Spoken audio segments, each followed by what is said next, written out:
Welcome to Mysteries and Crime, your go-to channel for exploring the most captivating and perplexing true crime stories. If you love unraveling mysteries and piecing together the puzzles of history's most chilling cases, you're in the right place. Before we dive into today's story, a quick reminder: hit that like button, subscribe to our channel, and don't forget to share your thoughts or case suggestions in the comments. We'd love to hear from you.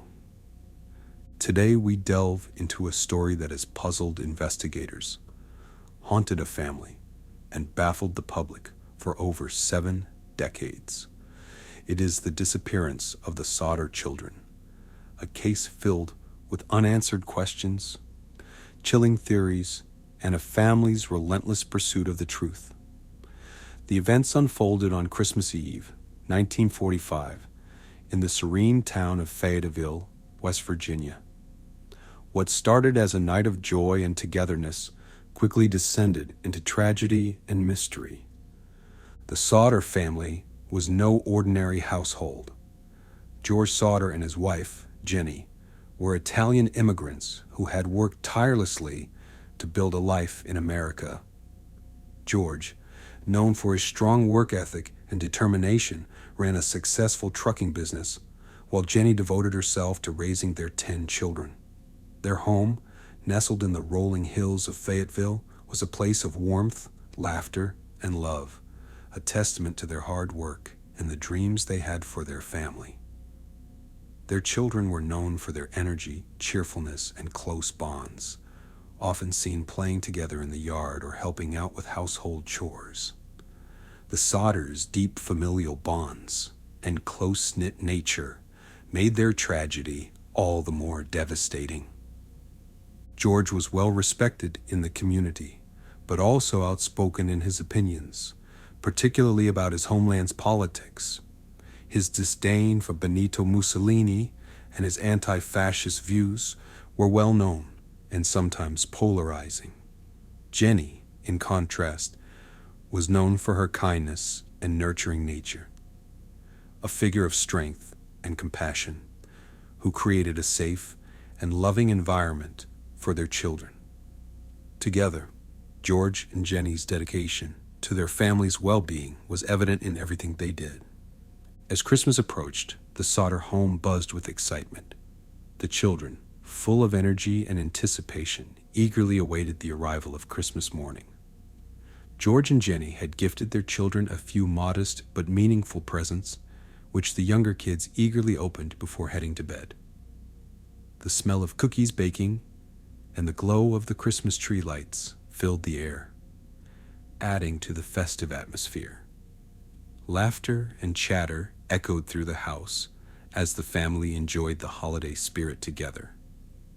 That night, Morris, 14, Martha, 12, Louis, 9, Jenny Jr., 8, and Betty, 5, were allowed to stay up later than usual, a small indulgence on this special occasion. They delighted in the novelty of the evening, playing with their new toys and basking in the warmth of the family's celebrations. The older siblings had already retired for the evening, and George and Jenny, exhausted from the day's preparations, soon followed suit, confident that their home was a haven of safety and love. The tranquility of the night was shattered by an unexpected phone call. Around midnight, Jenny answered to hear the voice of an unfamiliar woman asking for someone who didn't live there. When Jenny explained she must have the wrong number, the woman let out an odd laugh before abruptly hanging up. The peculiar nature of the call left Jenny uneasy, but she dismissed it as a harmless mistake. Little did she know it was possibly the first sign of an impending nightmare. After the call, Jenny checked on her children. All seemed well. The younger ones had fallen asleep in the living room. Satisfied, she returned to her bedroom, unaware that this quiet moment would be one of the last she would spend in peace. Shortly after, Jenny was jolted awake by the sound of something hitting the roof with a loud thud. followed by a rolling noise. The strange sound momentarily alarmed her, but she dismissed it as debris or ice falling from the roof. She drifted back to sleep, only to be awoken again by a far more alarming sensation. The smell of smoke.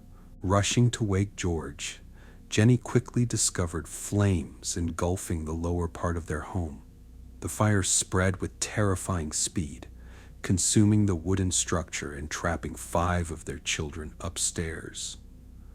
The thick black smoke and crackling flames painted a scene of chaos and terror as George and Jenny scrambled to save their family. Yelling for their children to wake up, they managed to rally some of them and flee outside. But Maurice, Martha, Louis, Jenny Jr., and Betty were nowhere to be seen. In a frantic attempt to save them, George broke a window to re-enter the house, slicing his arm on the glass in the process. However, the smoke and heat were overwhelming, forcing him to retreat. Determined to reach the children, he raced to retrieve his ladder, only to find it missing from its usual spot. He then tried to start his trucks, intending to use them to climb to the second-story window, but inexplicably, neither vehicle would start. Every effort to rescue the children was thwarted by a series of bizarre and inexplicable circumstances. As neighbors gathered, chaos ensued. George screamed for help, and a few onlookers tried to assist, but the fire was too intense. The small Fayetteville Fire Department, already understaffed due to the holidays, took hours to respond. By the time they arrived, there was little left to salvage. The Sodder home was reduced to a heap of ashes, and with it, the hopes of finding the 5 missing children alive seemed lost. However, as dawn broke, the lack of any remains in the rubble raised unsettling questions. How could a fire burn so completely that not a single bone was left? The Sodders were left grappling with these questions as their nightmare deepened. Fire science experts have noted that even in the most intense fires, some trace of human remains, such as bones or teeth, usually survives. This discrepancy cast doubt on the official explanation that the children had perished in the blaze. Adding to the mystery was the discovery of peculiar items in the debris. A small, partially melted green object was found, which some speculated might have been an incendiary device.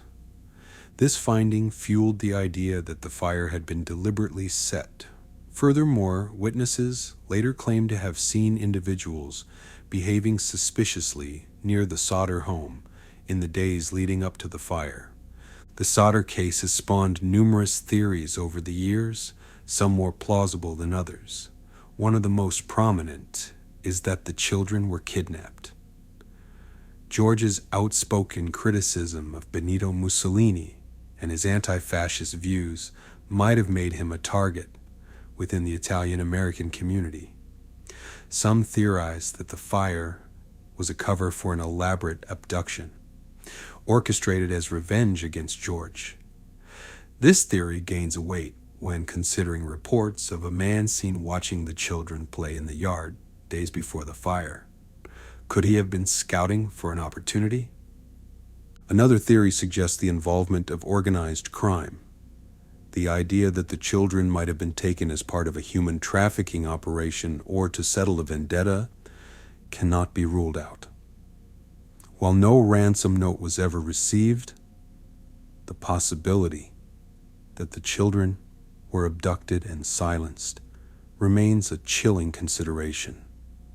Adding further intrigue, reports surfaced of sightings of children resembling the Sodder siblings in various parts of the country.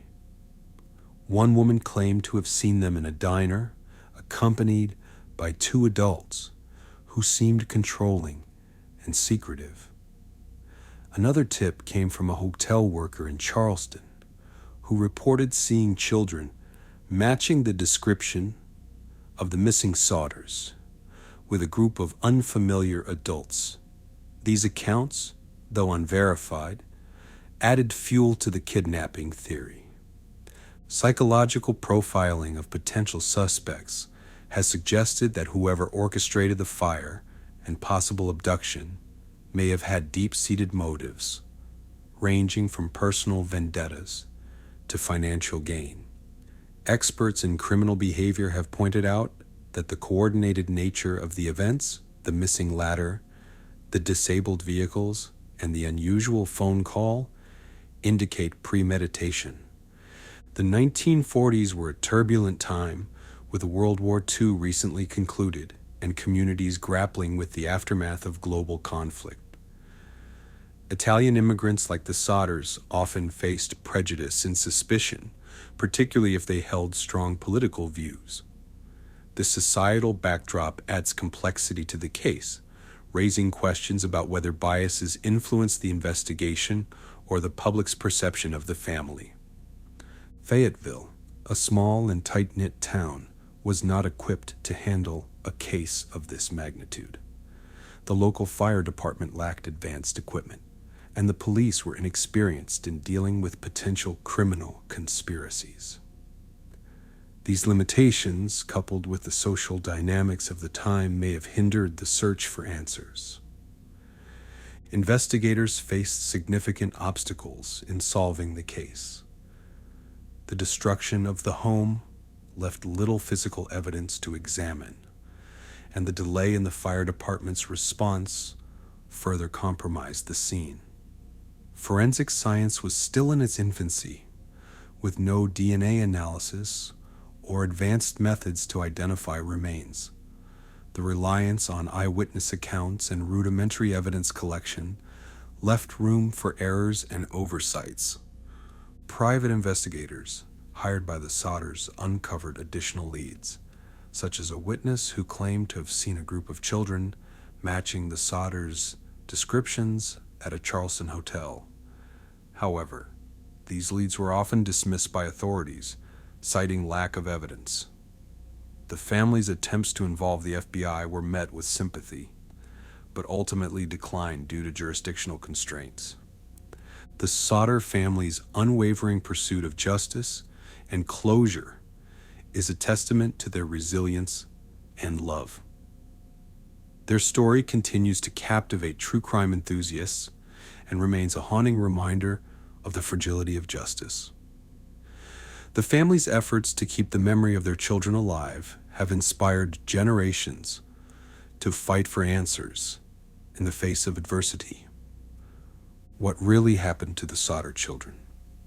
The truth may never be known, but their story endures as a symbol of courage, hope, and the unyielding power of a family's love. As advancements in technology and investigative methods continue to evolve, perhaps one day the mystery will be solved, and the Sodder family will finally find the closure they have sought for so long. The photograph sent to Jenny Sodder in 1967 remains one of the most enigmatic aspects of the case. Written on the back was the cryptic message, "Louis Sodder, I love brother Frankie, little boys, A&O 132 or 35. While this lead was never substantiated, it reignited hope that the children might still be alive, albeit under unknown circumstances. Was this message a cruel hoax or a genuine clue? The Sodder case continues to intrigue and mystify. Could modern DNA analysis provide definitive answers? Might overlooked evidence still be discovered? The possibility of a breakthrough keeps the case alive in public consciousness, serving as a reminder of the enduring nature of unsolved mysteries. Thank you for joining us on this journey into one of history's most haunting unsolved mysteries. If you enjoyed this video, please like, subscribe, and share your thoughts in the comments. We'd love to hear your theories or suggestions for future cases to explore. Until next time, stay curious, stay vigilant, and stay safe.